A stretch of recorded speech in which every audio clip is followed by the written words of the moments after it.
The Secret Garden by Frances Hodgson Burnett. Chapter 9. The Strangest House Anyone Ever Lived in. It was the sweetest, most mysterious-looking place anyone could imagine. The high walls which shut it in were covered with the leafless stems of climbing roses, which were so thick that they were matted together. Mary Lennox knew they were roses because she had seen a great many roses in India. All the ground was covered with grass of a wintry brown, and out of it grew clumps of bushes, which were surely rose bushes if they were alive. There were numbers of standard roses which had so spread their branches that they were like little trees. There were other trees in the garden, and one of the things which made the place look strangest and loveliest was that climbing roses had run all over them and swung down long tendrils, which made light swaying curtains, and here and there they had caught at each other or at a far-reaching branch, and had crept from one tree to another, and made lovely bridges of themselves. There were neither leaves nor roses on them now, and Mary did not know whether they were dead or alive, but their thin grey or brown branches and sprays looked like a sort of hazy mantle spreading over everything, walls and trees, and even brown grass, where they had fallen from their fastenings and run along the ground. It was this hazy tangle from tree to tree which made it all look so mysterious.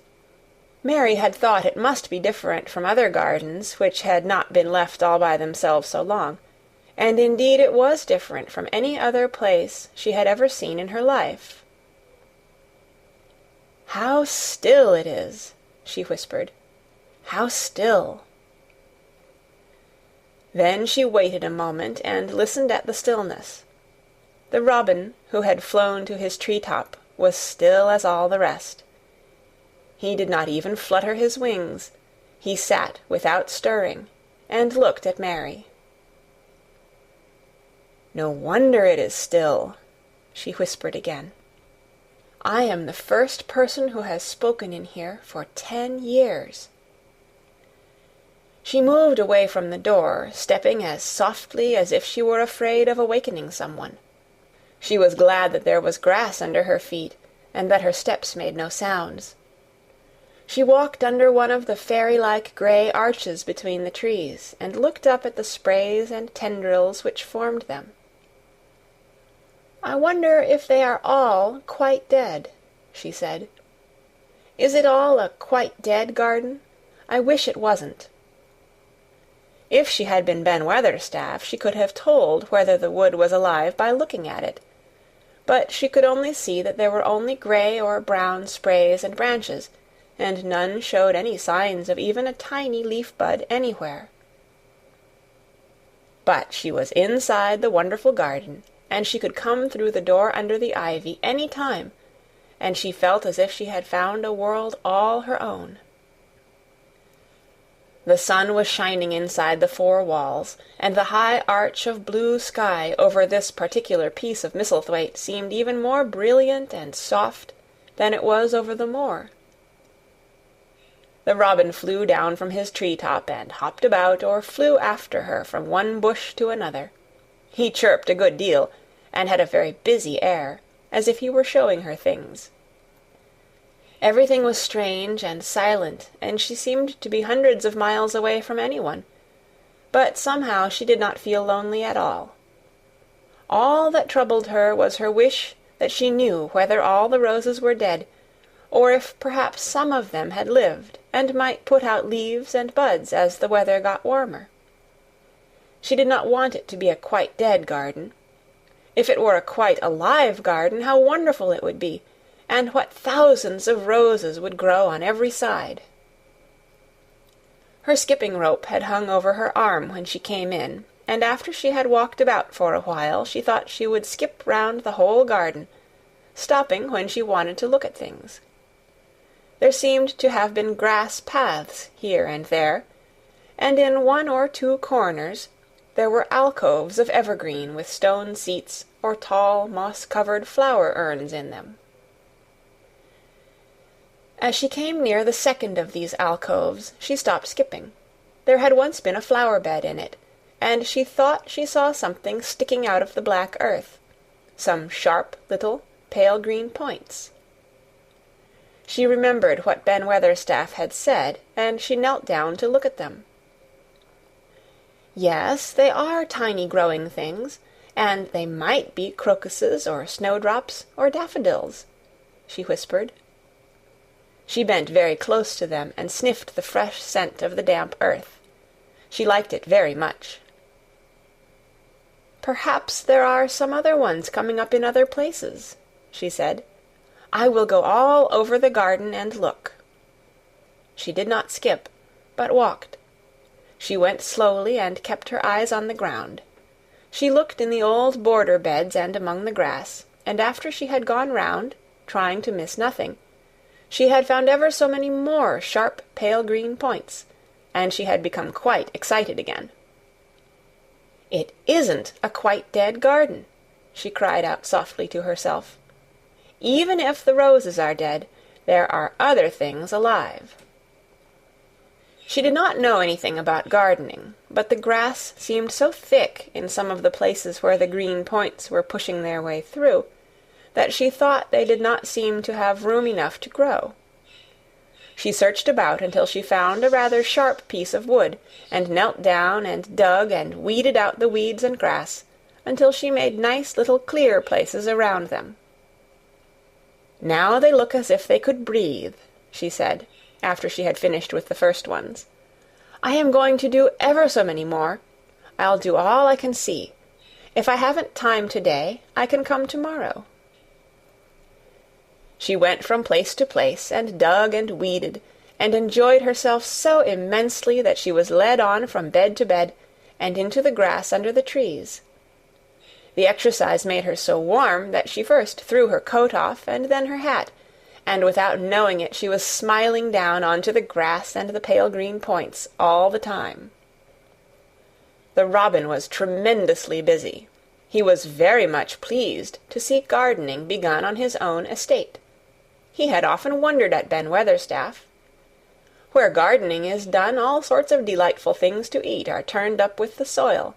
Now here was this new kind of creature, who was not half Ben's size, and yet had had the sense to come into his garden and begin at once. Mistress Mary worked in her garden until it was time to go to her midday dinner. In fact, she was rather late in remembering, and when she put on her coat and hat and picked up her skipping rope, she could not believe that she had been working 2 or 3 hours. She had been actually happy all the time, and dozens of the tiny pale green points were to be seen in cleared places, looking twice as cheerful as they had looked before, when the grass and weeds had been smothering them. "I shall come back this afternoon," she said, looking all round at her new kingdom, and speaking to the trees and the rose bushes, as if they heard her. Then she ran lightly across the grass and pushed open the slow old door and slipped through it under the ivy. She had such red cheeks and such bright eyes, and ate such a dinner that Martha was delighted. "2 pieces o' meat and 2 helps o' rice puddin'," she said. Mother will be pleased when I tell her what the skippin' rope's done for thee." In the course of her digging with her pointed stick, Mistress Mary had found herself digging up a sort of white root, rather like an onion. She had put it back in its place and patted the earth carefully down on it, and just now she wondered if Martha could tell her what it was. "Martha," she said, "what are those white roots that look like onions?" "They're bulbs," answered Martha. "Lots of spring flowers grow from 'em. The very little ones are snowdrops and crocuses, and the big ones are narcissuses and jonquils and daffydowndillys. The biggest of all is lilies and purple flags. They are nice. Dickon's got a whole lot of 'em planted in our bit o' garden." "Does Dickon know all about them?" asked Mary, a new idea taking possession of her. "Our Dickon can make a flower grow out of a brick walk. Mother says he just whispers things out o' the ground." Do bulbs live a long time? Would they live years and years if no one helped them?" inquired Mary anxiously. "They're things as helps themselves," said Martha. "That's why poor folk can afford to have 'em. If you don't trouble 'em, most of 'em'll work away underground for a lifetime, and spread out and have little uns. There's a place in the park woods here where there's snowdrops by thousands. They're the prettiest sight in Yorkshire when the spring comes. No one knows when they was first planted." "I wish the spring was here now," said Mary. "I want to see all the things that grow in England." She had finished her dinner and gone to her favorite seat on the hearth-rug. I wish I had a little spade," she said. "Whatever does thou want a spade for?" asked Martha, laughing. "Art thou going to take to diggin'? I must tell mother that, too." Mary looked at the fire and pondered a little. She must be careful if she meant to keep her secret kingdom. She wasn't doing any harm, but if Mr. Craven found out about the open door he would be fearfully angry, and get a new key and lock it up for evermore. She really could not bear that. "This is such a big, lonely place," she said slowly, as if she were turning matters over in her mind. "The house is lonely, and the park is lonely, and the gardens are lonely. So many places seem shut up. I never did many things in India, but there were more people to look at, natives and soldiers marching by, and sometimes bands playing, and my ayah told me stories. There is no one to talk to here except you and Ben Weatherstaff, and you have to do your work, and Ben Weatherstaff won't speak to me often. I thought if I had a little spade, I could dig somewhere as he does, and I might make a little garden, if he would give me some seeds." Martha's face quite lighted up. "There now," she exclaimed, "if that wasn't one of the things Mother said. She says, 'There's such a lot of room in that big place, why don't they give her a bit for herself, even if she doesn't plant nothing but parsley and radishes? She'd dig and rake away and be right down happy over it.' Them was the very words she said." "Were they?" said Mary. "How many things she knows, doesn't she?" "Eh," said Martha, "it's like she says, a woman as brings up 12 children learns something besides her ABC. Children's as good as 'rithmetic to set you finding out things." "How much would a spade cost, a little one?" Mary asked. "Well," was Martha's reflective answer, "at Thwaite village there's a shop or so, and I saw little garden sets with a spade and a rake and a fork all tied together for 2 shillings, and they was stout enough to work with, too." "I've got more than that in my purse," said Mary. "Mrs. Morrison gave me 5 shillings, and Mrs. Medlock gave me some money from Mr. Craven." "Did he remember thee that much?" exclaimed Martha. "Mrs. Medlock said I was to have a shilling a week to spend. She gives me one every Saturday. I didn't know what to spend it on." "My word, that's riches," said Martha. "Thou can buy anything in the world thou wants. The rent of our cottage is only 1 and 3pence, and it's like pullin' eye-teeth to get it. Now I've just thought o' something," putting her hands on her hips. "What?" said Mary, eagerly. "In the shop at Thwaite they sell packages of flower seeds for a penny each, and our Dickon he knows which is the prettiest ones, and how to make 'em grow. He walks over to Thwaite many a day just for the fun of it. Does thou know how to print letters?" suddenly. "I know how to write," Mary answered. Martha shook her head. "Our Dickon can only read printin'. If thou could print, we could write a letter to him, and ask him to go and buy the garden tools and the seeds at the same time." "Oh, you're a good girl!" Mary cried. "You are, really. I didn't know you were so nice. I know I can print letters if I try. Let's ask Mrs. Medlock for a pen and ink and some paper." "I've got some of my own," said Martha.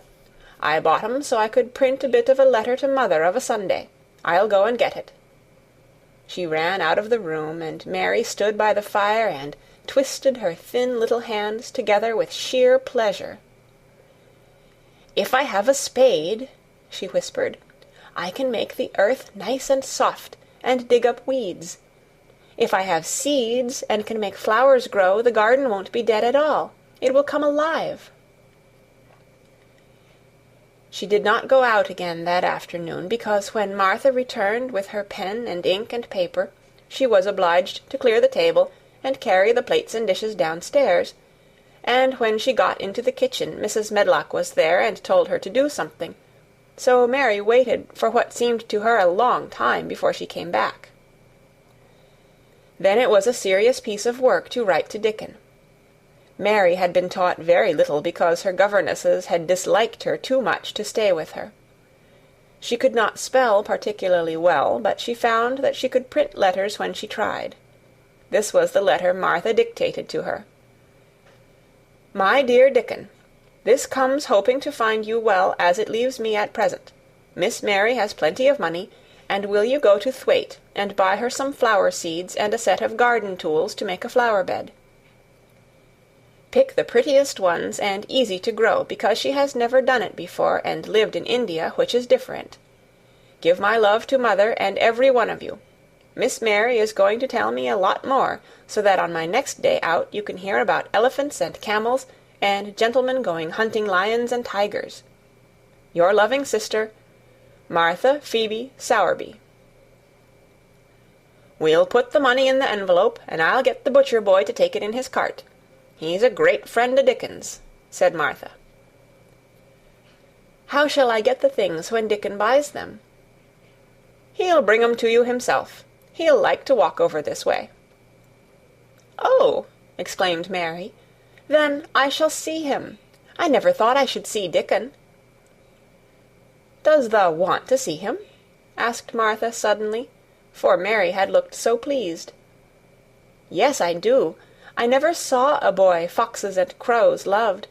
I want to see him very much." Martha gave a little start, as if she remembered something. "Now to think," she broke out. "To think o' me forgetting that there, and I thought I was going to tell you first thing this morning.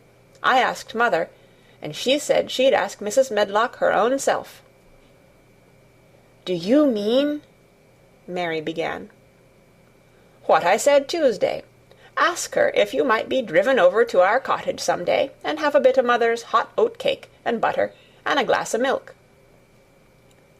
It seemed as if all the interesting things were happening in one day. To think of going over the moor in the daylight and when the sky was blue. To think of going into the cottage which held 12 children. "Does she think Mrs. Medlock would let me go?" she asked, quite anxiously. "Aye, she thinks she would. She knows what a tidy woman Mother is, and how clean she keeps the cottage." "If I went, I should see your mother as well as Dickon," said Mary, thinking it over and liking the idea very much. "She doesn't seem to be like the mothers in India." Her work in the garden and the excitement of the afternoon ended by making her feel quiet and thoughtful.